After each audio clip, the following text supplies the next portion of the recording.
Tell me a little bit about what's next, because obviously the album's out there. This is the title track of the album as well. I guess just more touring, more kind of momentum around that record in particular. Yeah. Well, have you heard of Iron Maiden? Oh, that little. But I think they might go quite far. Those guys, you know. Yeah. It's very interesting newcomers. They're British. Keep your eyes peeled on those guys. Hey guys, James Wilson-Taylor here for Rock Sound. We are in Liverpool for Eurovision Week. Germany's finest, Lord of the Lost, are here now. Hello, gentlemen. How are you guys? Did you just say Germany's finest or Germany's finalist? I said finest, but if you want to go with finalist, you want to dumb yourself down from what I just said, you can do that too. Right. Let's go for Germany's finest finals. Yeah, that's true. Let's cover all bases. Let's make that sure. Let's start with the kind of obvious question I'm sure you've been asked a lot this week, but how has this time been going? I think a lot of people who maybe are casual Eurovision fans don't really realize, like, this isn't just one night performance. This is a whole week, this whole months of prep, right? I mean, how's this whole experience been? The magnitude of this whole thing is, I mean, we're just getting more and more aware of what it actually means to be here and to be involved in this. So, I mean, the thing is, I'm a Eurovision enthusiastic all my life since I'm a kid. But when we won the German finals, and then we were like, yeah, then we might have to go to Liverpool maybe at May 11th or something. Sorry, that was my phone. Okay. And they were like, no, you have to be there at May 3rd or earlier. We were like, we are on tour until May 1 in like South America. And so we're like, what are we going to do here for 11 days? And now we're here and we're like, how should we be able to do all that within just 11 days? So it's something for the people from the outside. There's really stuff going on. It's not like we're hanging out here and like there's so many rehearsals and you need them, because Eurovision, this thing on stage, is a mixture between a concert and a music video shoot. Yeah. Everything, every cue point with the camera, where I look, where these guys stand, when you turn, when you know, because it's a TV show. You want to be presented and not just being like randomly filmed. Yeah. And you have to rehearse it all over again. 100%. 37 acts. Completely unique. There's just nothing else like it, for sure. And something that's been really, really nice, actually, that I've heard you guys say a lot recently, is that kind of openness with...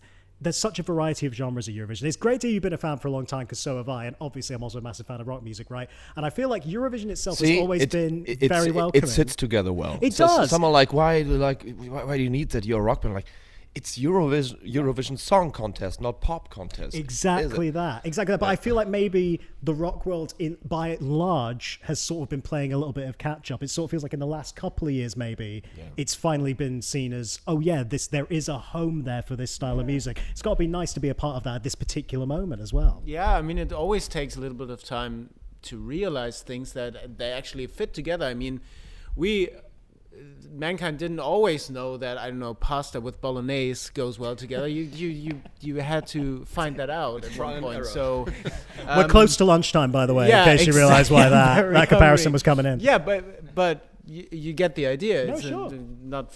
It took some acts, took some years to finally let the people know that this goes very well together. Yeah, it's nice to see the mix of acts. I just saw, as I was coming and getting set up as well, you got a little message from Lowry from the Rasmus as well. It's nice to see, rock acts that have gone before have been really supportive by the looks of it. We stick together. Yeah. And the thing is, it's especially very nice because we love Finland. We recorded the whole Blood and Glitter record in Finland. Great. And there are not that many studios in Finland. The country is small, it's 4 million people.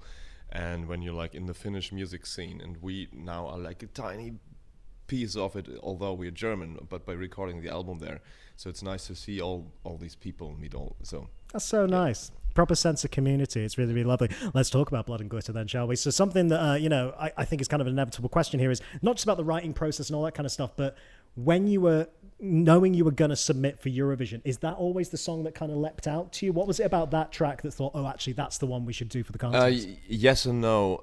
There could have been others, especially one. There's one other song on the Blood and Glitter record called One Last Song, which is like, in many senses, could be a great Eurovision song as well. It has a deeper meaning. It's very pop. It's the lyrics are very important. It's a nice melody and so on. But the thing is, Blood and Glitter literally was screaming for a Eurovision stage in terms of staging. You go with the colors, with the red and the gold, and it's like, and another aspect nowadays, the whole preparation of Eurovision doesn't really make sense if you do not have like a real music video for it, so you can actually promote the song. And for the German finals, we had this music video ready. For the other song, we haven't even shot it. Right, so we're like, okay, we could go for other songs, but actually everything was pointing in the direction. Like Blood and Glitter was sitting there, like me here. Exactly. And apart from that, it has all the elements except maybe from the orchestral part, because it's very synth and guitar driven. But it has all the elements that we're all about musically. It's very dynamic.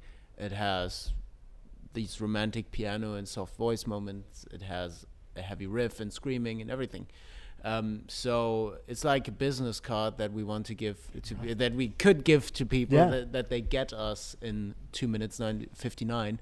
And not also this song lends itself to, for that matter, putting a 90-minute show or whatever, 100-minute show into 3 minutes. May I say something very random? Go on.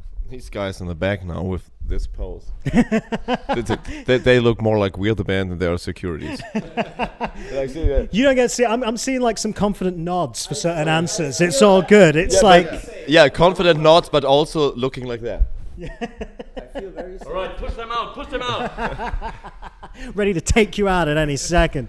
Glad you mentioned screaming as well, because like that is a thing, like we say, quite a few rock acts in the previous years, a lot on the lineup this year, but also different. I feel like we don't hear much screaming at Eurovision. That's nice to see, breaking down some boundaries there a little bit, right? You're in for a treat now. Yeah, well, I mean, this is it. But it's all about opening up to, different communities and all that kind of stuff, different audiences who maybe have never heard something that heavy before. That's got to be an exciting thing in itself, right? Absolutely, yeah. Yeah, very, very, very cool.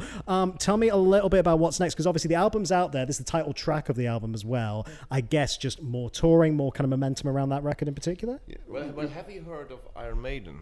Oh, that little, but I think they might go quite far, those guys, Yeah. It's very interesting newcomers. They're British. Keep your eyes peeled on those guys. We've been touring with them last summer in 16 countries, and we're touring with them again. Amazing. And in the UK for the first time. So we're starting in Dublin and then go through, I think, Scotland. It's big arenas. Big arenas. It's a summer tour, but still all indoor, which is especially for if you're a special guest. Yeah. If it's outdoor, you're playing a daytime, so you don't really have a light show. If it's indoor, then as a special guest, you get the full package.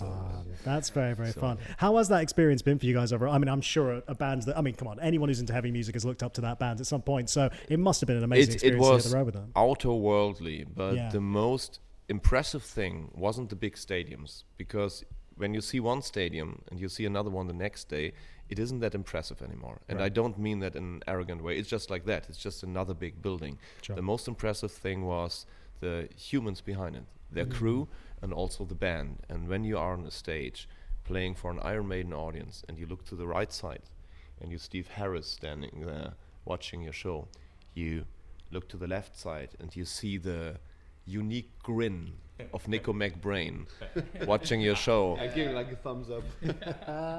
That's a moment you never forget. Yeah. That's so cool, man. I'm glad that's continuing as well. Nice for UK crowds to be able to see that. It's all good. I know you guys are busy, so before I let you go, one final question for you. I've been asking everybody this. If you had to do a collaboration with a Eurovision act, past or present, who would we be thinking about? Before we do that, and I think everyone has a short answer, I want to add one thing which might be interesting for English people. Blood and Glitter is also an English co-write. The lyrics have been written together with Anthony J. Brown, who is our we're just Germans, so it's always helpful to have someone in the songwriting team coming up with things you couldn't even think of. That's lovely. Yeah. So the lyrics of Blood and Glitter is a co-work between this gentleman here, me, and Anthony. Man, already collaborating in the Eurovision sense. That's really nice. And what was Faith collaborate with? Either from this year or any previous year. Is there a Eurovision affiliated act? I will choose this year because just yesterday I talked to Lazara. Okay. And she asked me, like, are you interested in maybe doing something together, like writing a song or something. I was like, yeah. Have dinner. Yeah. No, we were talking about music, but yeah. For the rest of you guys, any thoughts? I love to collaborate with Kärja from Finland. Just from the top of my head. Yeah. Because I was just asked that, and we're always being asked, what's your favorite song right now? And I'm going with Estonia, so therefore let's have a collaboration with Alika. Lovely stuff. Man, it's such a good mix this year, really, isn't it? It's great. I mean, since we have the cha-cha-cha in our pockets, I mean, it would be fantastic when in Finland to make him join our stage. That would be a dream. That's the ultimate Eurovision collab right there. Yeah, it would work well. I could imagine Alexandra, who's also my pretty favorite. Alexandra, favorite artist. The Norway song, yeah, great performance by them the other night, actually. Really, really strong. Really strong.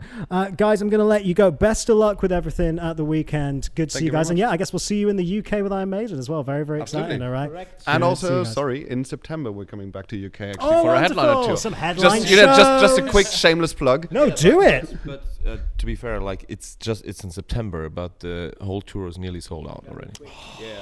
That's a good problem to have. It's a good, It's a very, that's champagne problems right there. We like it. Champagne problems. Right.